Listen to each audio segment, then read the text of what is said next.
Morning has come, arise and greet the day. Dance with joy and sing a song of gladness. The light of hope it shines upon each face. May it bring faith to guide our journey home.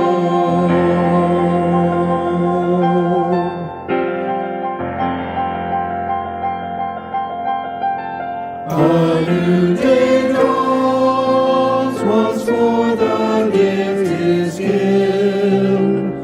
Wonder fills this moment shared together. The light of peace it shines upon each face. May it bring faith to guide our journey home.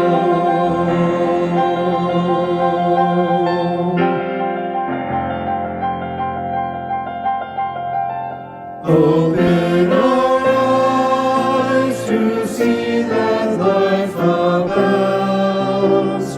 Open hearts to welcome it among us. The light of love it shines upon each face. May it bring faith to guide our journey home.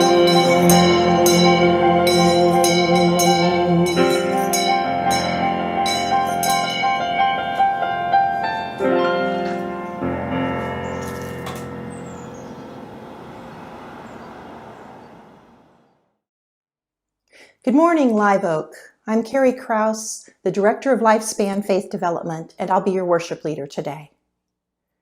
If you're joining us for the first time, we are so glad you found us. You are more than welcome in this community. There'll be opportunities throughout the service to participate in the chat. You are welcome to do so as well. And if you haven't visited our website yet, I invite you to go to www.liveoakuu.org for information about the various events happening throughout the week.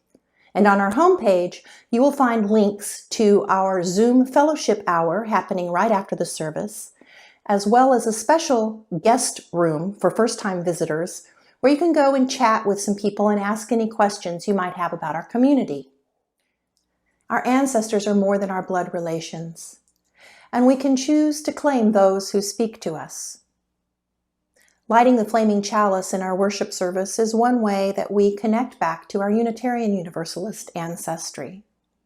And while lighting the chalice during worship didn't become common until the 1980s, it existed as a symbol starting with Nazi Germany.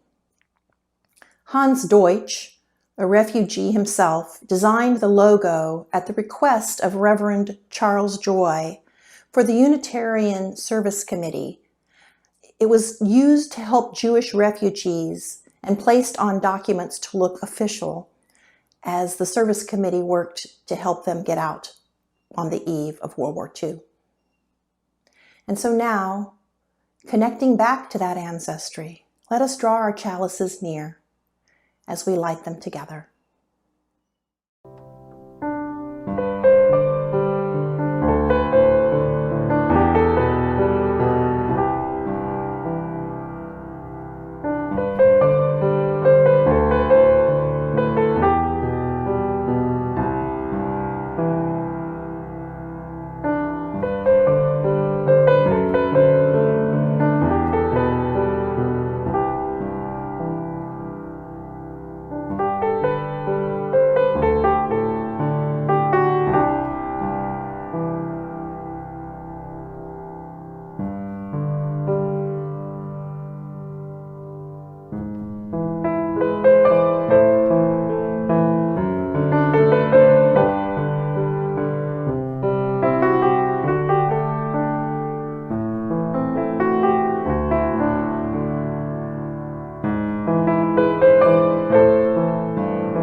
For each child that's born, a morning star rises and sings to the universe who we are. For each child that's born, a morning star rises and sings to the universe who we are. Oh, for each child that's born, a morning star rises and sings to the universe who we are. Oh, for each child that's born, a morning star rises and sings to the universe who we are.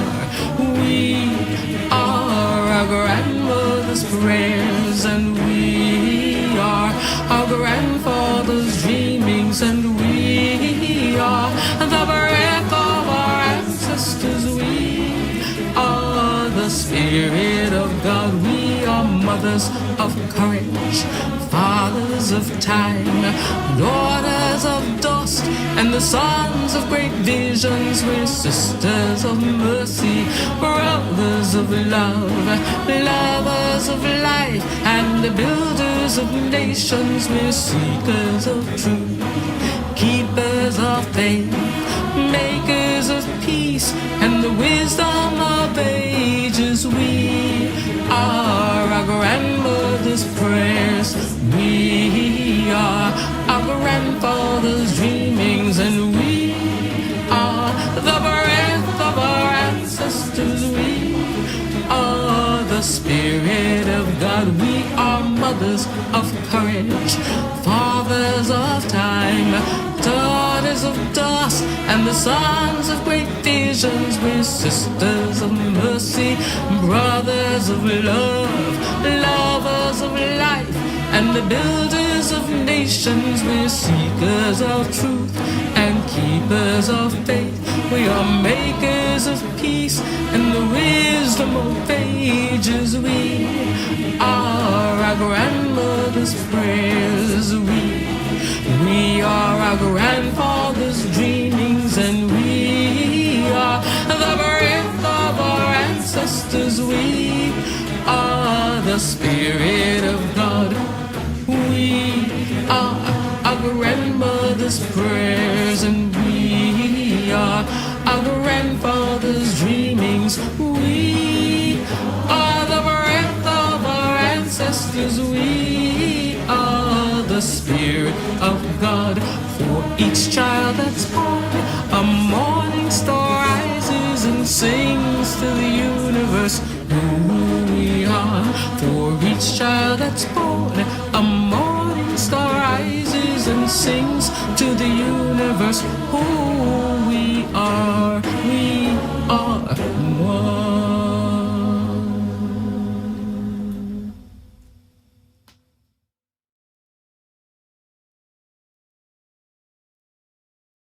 We are our grandmother's prayers, and we are our grandfather's dreamings, and we are the breath of our ancestors. We are the Spirit of God. We are mothers of courage.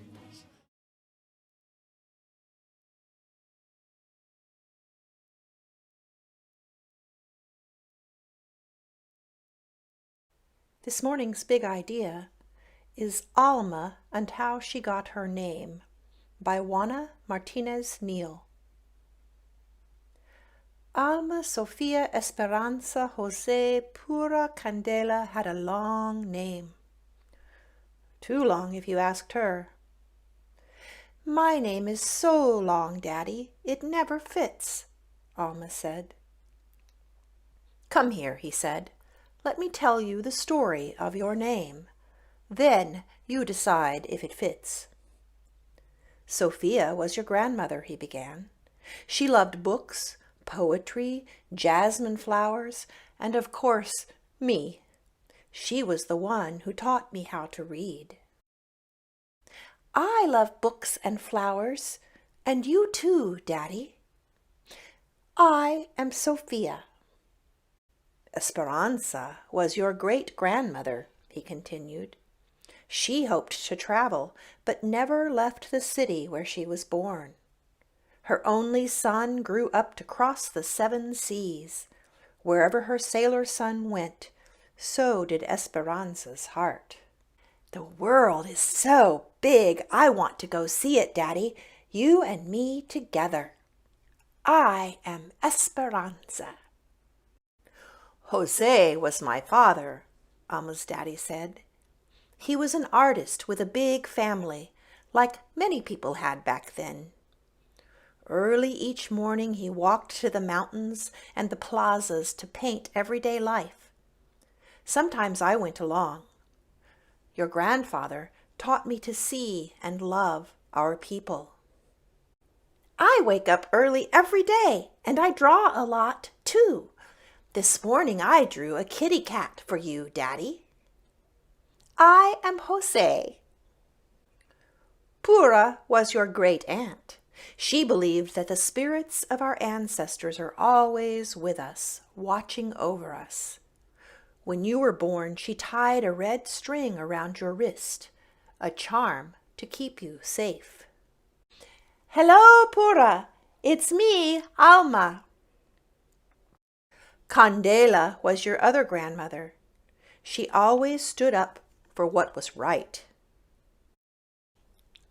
I am Candela. I love the story of my name. Now tell me about Alma, Daddy. Where does that come from? I picked the name Alma just for you. You are the first and the only Alma. You will make your own story. Alma Sofia Esperanza Jose Pura Candela. That's my name, and it fits me just right. I am Alma, and I have a story to tell.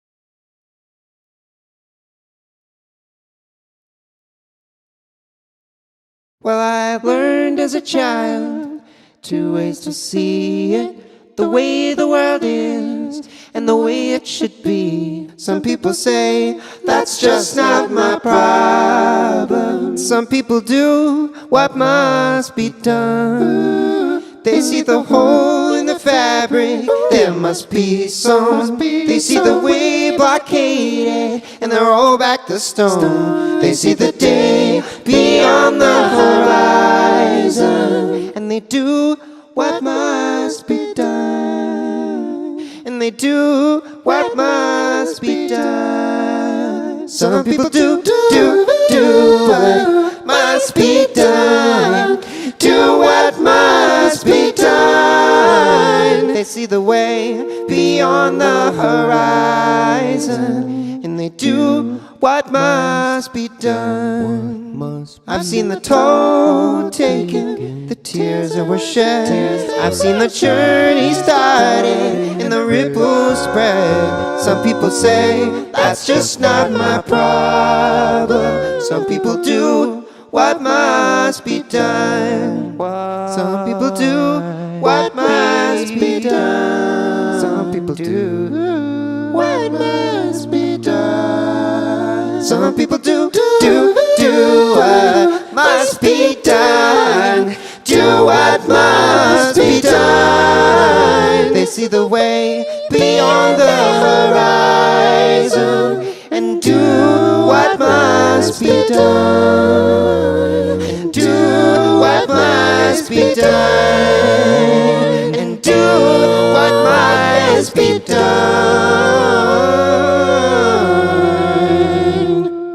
And do what must be done.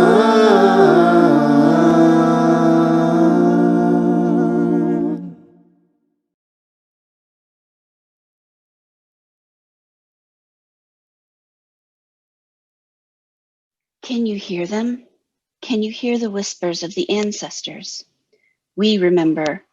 Their stories are in these walls, in our bones, in the air that we breathe.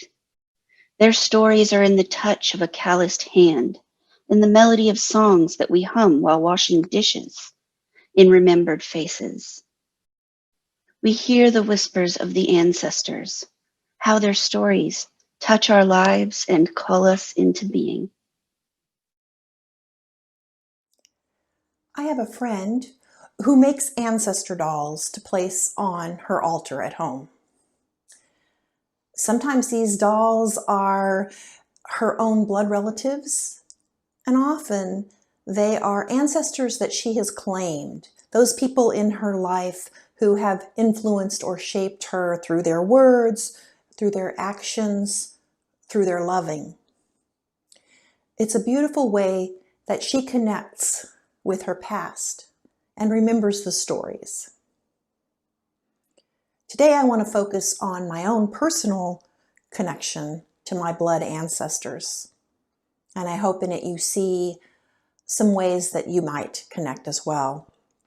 A lot of what I'll share today is personal, and it highlights some of the struggles in my own ongoing efforts to become more anti-racist and to understand how racism has shaped the United States and my own place in it. I can trace my maternal ancestry back to the early 1700s in the United States. I have written history that dates back to Daniel Boone, the time of Thomas Jefferson, the time of Abraham Lincoln, and I also have written stories going back to Andrew Jackson. Andrew Jackson is a very distant uncle. For the most part, this lineage, these people were poor farmers. They were closely tied to the land to provide sustenance for their families.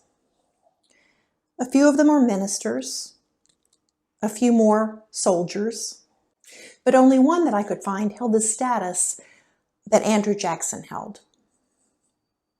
I remember the pride that my mother's Tennessee family had in sharing his heritage, that he was part of the family. As a child, we went there for a family reunion, and we were regaled with stories and lineage charts and pictures, and it was mesmerizing. I visited the Hermitage as a child, and because these were people that I loved, the stories became loved stories, and I didn't know the history of the Trail of Tears. It's not what they taught. I don't even know that my relatives knew about it. After all, most of them weren't well educated. All I knew as a child was the story of this great man who was part of my family. His story and their story became part of our shared story of success in the United States. And then, for me, came the knowing. The time in my life when I learned enough and I understood the utter devastation that my distant relative, this revered man, had wreaked on a whole nation of people. Once I understood the horrors of his actions, my compulsion was to hide it all away, to hide away that part of myself and not acknowledge this whole group of relatives. They didn't exist anymore. My relatives, who only had the stories by this time, they didn't know Andrew Jackson. We were way past the time of his death. They all became suspect in my mind. Why didn't they know? Why wouldn't they leave where they were? Why were they content to stay in this one small town and never travel? Why were they so backwards? Why didn't they know the stories, or even worse, if they did, why did they keep silent about it? I isolated myself from family who I saw as unwilling to admit the pain of this history. And even more devastating for my psyche was the fact that I disconnected from this whole part of my ancestry. And that was because of shame. I was ashamed to admit that this was part of who I was. I was living full-on whiteness, right? Hiding who I was, trying to deny my past to save face, isolating and disconnecting from my culture. In contrast, on my father's side of the family, I have an entire lineage that is lost. It was erased because of shame about class and background. I have no stories about them, very little ancestral information. I do know that they were an oppressed ethnicity when they came to the United States and the area where they settled. And I have immense grief and sadness that a whole culture, a whole part of myself, somewhere in my DNA is lost to assimilation and whiteness. The need to be something that is seen in this country as acceptable. My ancestral memory also contains music and a strong connection to the earth and the land and farming and sustenance, and a deep interest in theology based on the number of ministers. It's this juxtaposition of ancestral memory that is both shame of place and status and pride of place and status and knowledge. It has taken work. It is still taking work to reconcile those threads and to come back to my family of origin and make peace with who they are so I can move on and become a better ancestor myself. Pushing it under the rug doesn't make me a better ancestor. I think this work is for everyone, although it will look different if you are white than if you are a person of color. We all have ancestors who have existed in ways that we may not be proud of. We all have ancestors who have existed in ways that we can claim as deep and meaningful and enriching. So ask yourself, how have your ancestors been shaped by whiteness? And what does that mean for you? Right now, I want to invite you into a space of brief meditation. Settle yourself, close your eyes if you're comfortable doing so, and consider one of your ancestors. Maybe it's someone that you already have on your ancestor altar, if that's your practice. Or maybe it's someone you know very little about and wished you knew more. Picture yourself sitting across from this ancestor in conversation with them. What would you ask them? I'll give you a brief moment to chat.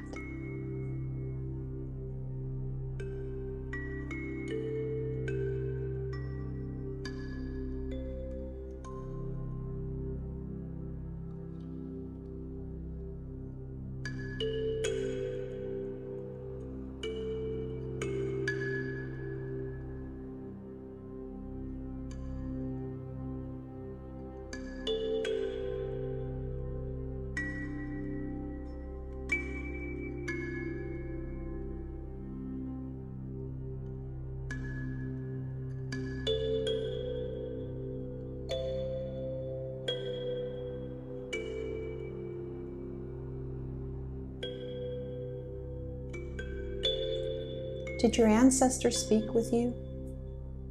Did they share their grief? Did they share their joy? Maybe write a letter.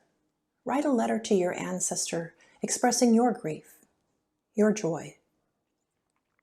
I recognize in myself the need to tell and retell the stories that honor the past while also lifting up the harm that was caused and to create new layers of meaning in doing that. Each time I tell a story, I deepen my understanding of who I am. in order for me to move forward in becoming more anti-racist, I have to come to terms with where I came from and why my life exists the way it does. Why do I have the money that I have, the education that I have? Why have I had the opportunities that I have? And rather than place all the blame in the past, I can also explore my own role in perpetuating a system that's been in place for hundreds of years. But let's not forget about our imagination. We can also use our imagination. We can use our imagination to consider our ancestors. Who were they? Where were they? What was happening when they were being socialized into whiteness? From the reading I've done, good chance that happened long before they came to the United States. We can use our imagination to consider what were they escaping when they came here? What were their hopes and dreams when they came to this country? What did they expect to find here? For some of us, those stories are written. For others, they aren't. And we may have to imagine a scenario that helps us process and connect to who we are. These are my personal lineage stories, some of them. And there's also a collective white story in the United States. And while I can't begin to know the trauma and pain that people of color have experienced around racism in this country, I can empathize, I can listen, I can learn and recognize also that the trauma of racism affects me as well. I can move from either or thinking. Either you're a victim or you're an oppressor. And recognize that the privilege that my heritage has allowed me doesn't diminish the dehumanizing effect of racism on everybody that experiences the society, the racist society. And recognizing that doesn't make me virtuous in any way. This is not, oh, I'm so woke, look at me. This is not about centering myself in the story, but about working from a place of connection. What is the moment in my DNA, in my ancestry, in my lineage, in my personal story that spurs me to do the work, that spurs me to continue learning, that spurs me to dismantle racism? While these horrible events happen that we see in the news, somebody being shot because they're Black, somebody being caged at the border, those are not my personal stories of connection. I have to find those in myself. I've had to experience the pain of my ancestry and move closer to liberation for myself in the hopes of being a better ancestor for those who follow me. My roots reach deeply. I am connected to the core of me. My roots reach deeply. I am connected to the core of me. My roots reach deeply. I am connected to the core of me. My roots reach deeply. I am connected to the core of me. My roots reach deeply. I am connected to the core of me. My roots reach deeply. I am connected to the core of me. My roots reach deeply. I am connected to the core of me.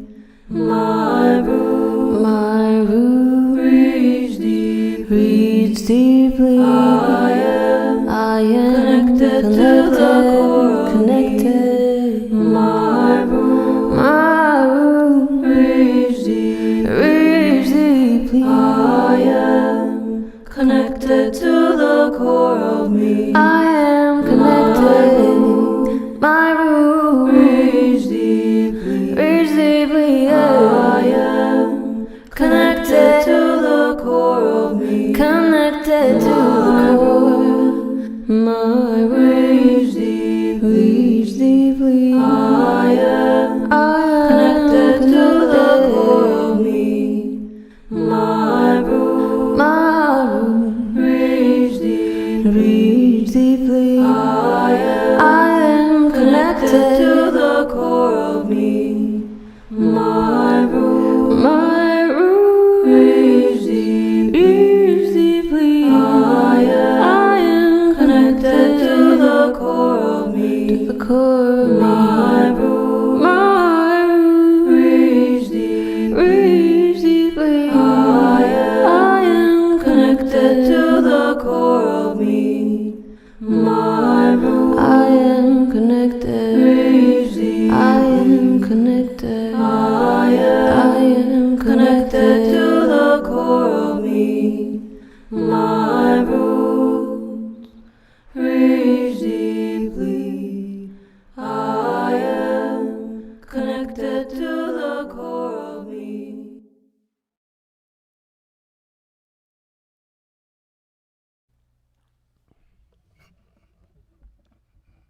We are standing on the shoulders of the ones who came before us. They are giving us their courage, and they say we are glad you're in this world. May the strength of the ancestors encircle you. May the strength of the ancestors encircle you. And may this strength stay with you your whole life through. May the strength of the ancestors encircle you.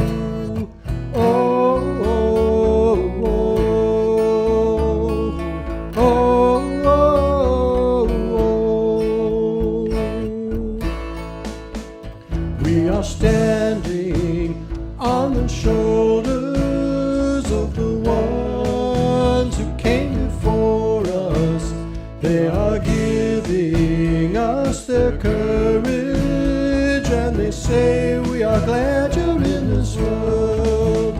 May you have all your choices. May you have all your voices. May your wisdom now be heard.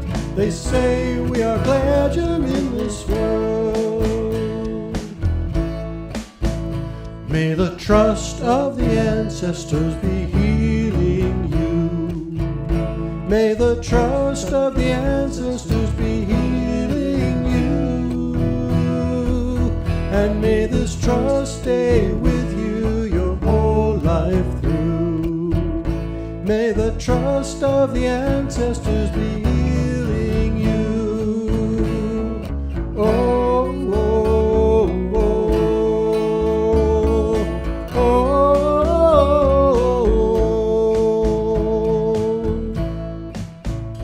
We are lifting up our vision to the ones who will come after. We are sending them our courage as they wait to come into this world. May you have all your choices. May you have all your voices. May your wisdom now be heard. They say we are glad you're in this world. Yes, they say we are glad you're in this world.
Thank you for joining us for worship today.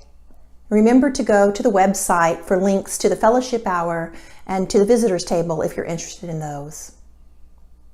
And as we extinguish our chalice today, may we carry our ancestors with us, honoring the wisdom that they have while acknowledging their shortcomings. May we learn to accept them as part of us, despite what we know or what we don't know. May their legacies lead us to become better ancestors. Peace, salam, shalom, till we meet again.